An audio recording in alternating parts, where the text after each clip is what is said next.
What's up guys, it's Alex from Maximum Charge. Welcome back to the channel. If you're new here, welcome. Today we're going to be doing a quick assembly video on the Altis Sigma. I'm going to start right off by saying if you are looking everywhere for the key and you can't find it anywhere in the box, check the little bag on the fork. One of the bags that's on the fork definitely has the key.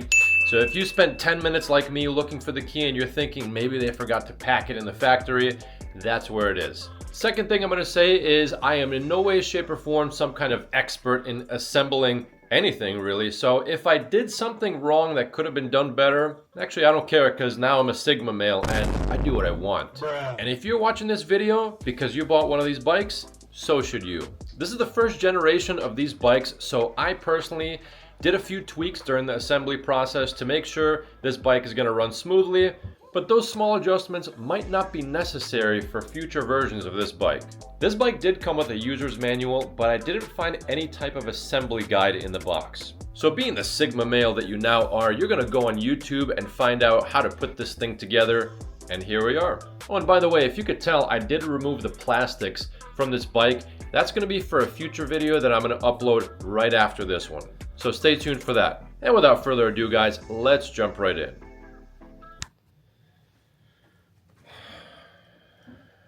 Oh, you're still here. I thought it's supposed to work for all influencers. The heck? Once you pry open the top and side metal tabs and rip out the cross braces, it's easier to get the protective plastics and styrofoam off the bike. Remove the bolts holding the fork onto the cross brace. Make sure you hold on to those since you'll need them later. Before throwing everything out, make sure you check the bottom of the box carefully because I did find loose nuts and bolts that are required for assembly. I recommend taking the battery out so the bike is easier to maneuver. Here's how you do that. And if you're going to go riding right after assembly, go ahead and throw that battery on the charger. And by the way, if you're coming from the e-bike space, this is roughly the size of a normal charger. So this is you. And this is the guy she said not to worry about, the Sigma charger. Wow, this thing is a monster. This charger's fan is loud, and I have this charger hooked up to a smart outlet. As you could tell, it's showing us that it's pulling about 10 amps from the wall, about the same amount as a small space heater or hair dryer. Next, you can either try to remove the front through axle out of the pallet base like I'm doing here, or out of frustration from that not working, you could just tilt the bike on its side to rip the wooden blocks out of the pallet base.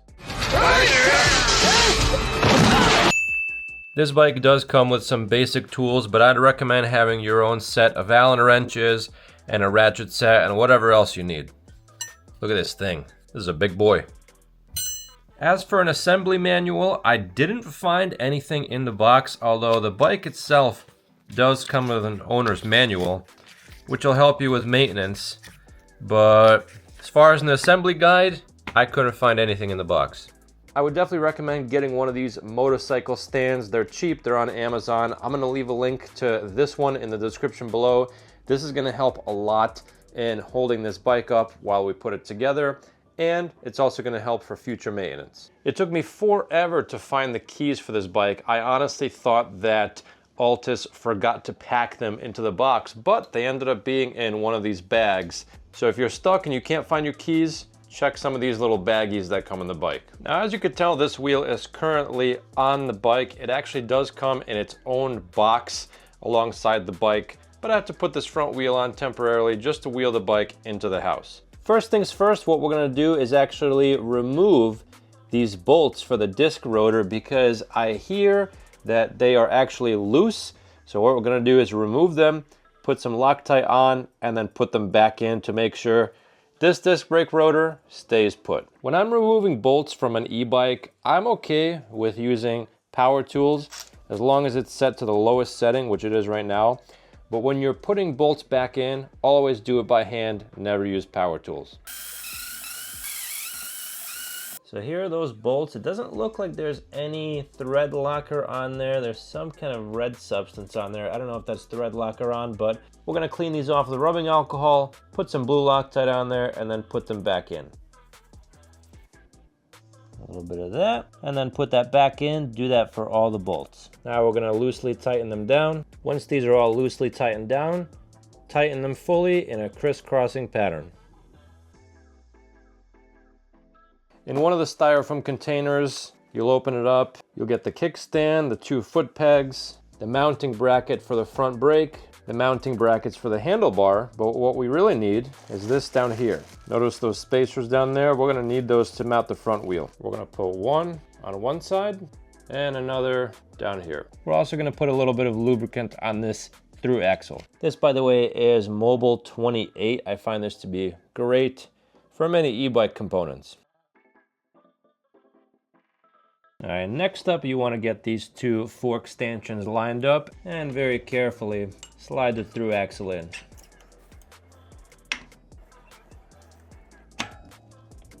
Take a scrap piece of wood and a hammer or a rubber mallet and tap that through axle all the way in. Or you could be cool like me and use the wrong tool for the job.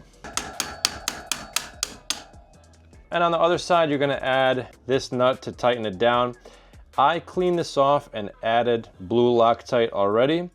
I did see one guy over tighten this and broke it. So just be careful to not over tighten this. Now we're gonna finish tightening the through axle from this side and from the other side. And they do give you this giant Allen key for the other side. All right. That's pretty good. Now we're gonna add the bolts in on each side of the stanchion. And if you notice, some of them are missing. Some of them I did remove, but a lot of them were just hanging out in the box at the bottom. So when you're unboxing this, be sure to not throw this stuff out. We're gonna throw some blue Loctite on these and then put these in on both sides. Once you do one side, make sure you do the other. All right, so we got both sides tightened down. With blue Loctite, let's go ahead and install the handlebars. You're gonna need these 4 bolts. 2 of these arrived in the wooden beam that's screwed into the fork when this bike is shipped, and 2 of them are gonna be with the wheel spacers. We're gonna be installing these handlebar mounts.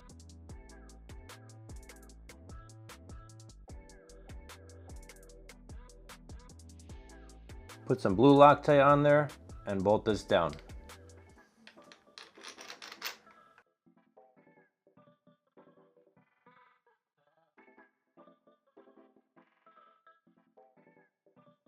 Position the handlebars to just the way you want them and then tighten these down in a crisscrossing pattern.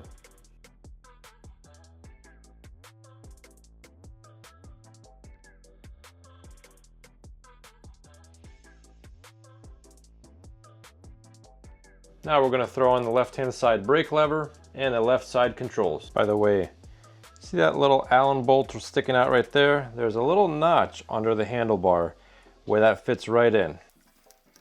So there's only one way to put this on.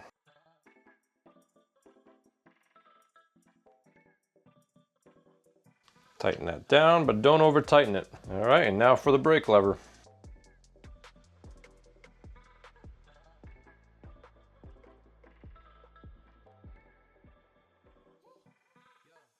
Match this up to the other side as best you can, but you can make small adjustments later if it's not perfectly symmetrical to the other side. Next up, front brake caliper.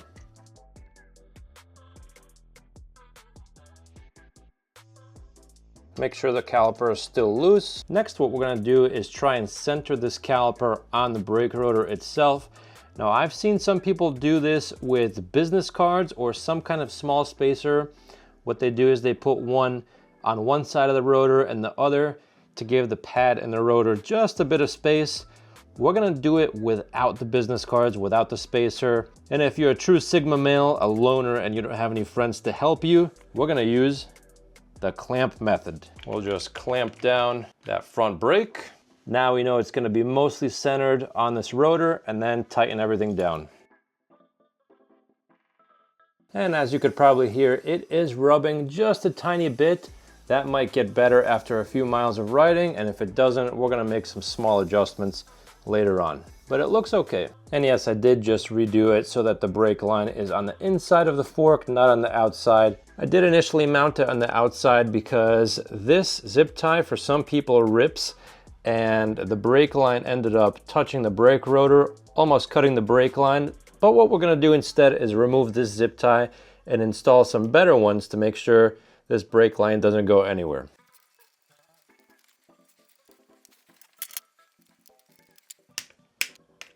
Three zip ties, I don't think this brake line is gonna go anywhere. Better to be safe than sorry. You don't have to do this, but I went ahead and replaced this clip that allegedly breaks. Next, we're gonna install the kickstand and the left foot peg.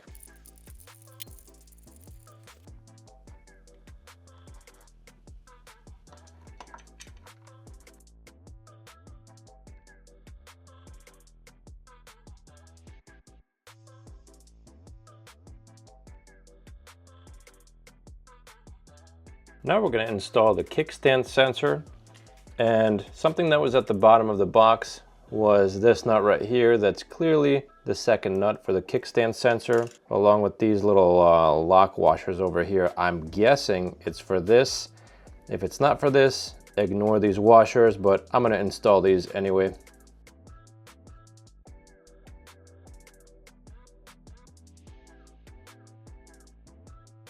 Now let's put the spring on. Getting this spring on was a huge pain in the ass, but there is a screwdriver trick that you can use. I couldn't film the install of this, but just Google it and you guys will see. And now we're gonna install the right-hand side foot peg. Same process as the other side, just take these two bolts out, put some thread locker on them, and bolt that foot peg right in. Next, let's put the rear fender on. I've removed the stickers from mine, so it might look different than yours. All right. Done. Now we're gonna go ahead and put the display on. Get the little rubber things positioned in there. All right, now we're gonna clamp her back down. Nice. And now we're just gonna plug all these wires in.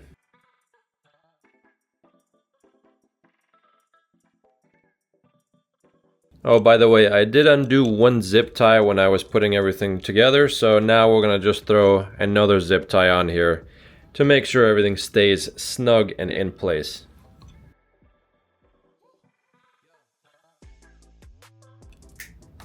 And we're gonna finish up by installing the number plate.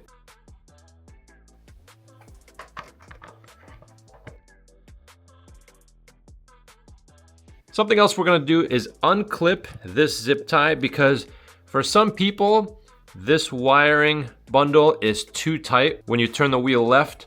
So we're gonna go ahead and undo this zip tie. It's clipped up to the frame to give these wires some more slack so there are no connection issues. And again, a lot of the stuff that I'm doing on this bike might get ironed out in later versions, but I'm just showing you guys what I'm doing with this particular first generation Altis Sigma. So we'll just pull this down, put a screwdriver in there, and unclip that zip tie. And now, as you could tell, we got a lot more slack in here. And we're just gonna turn that out of the way and pretend like nothing ever happened.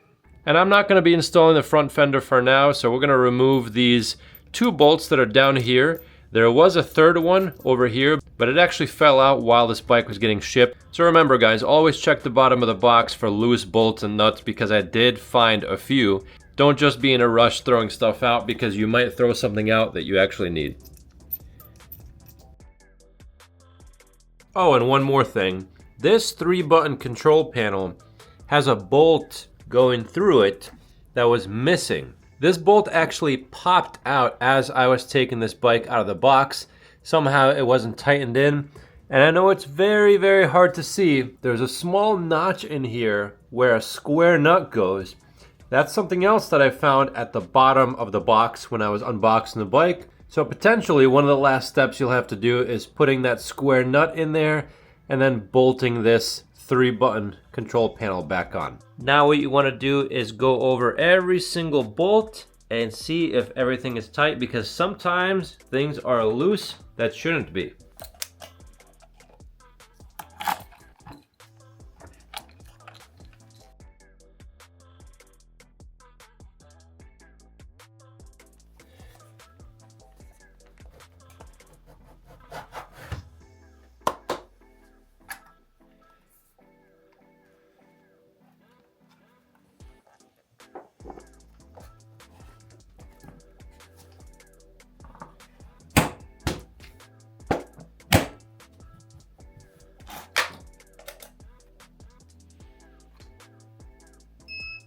And there we have it.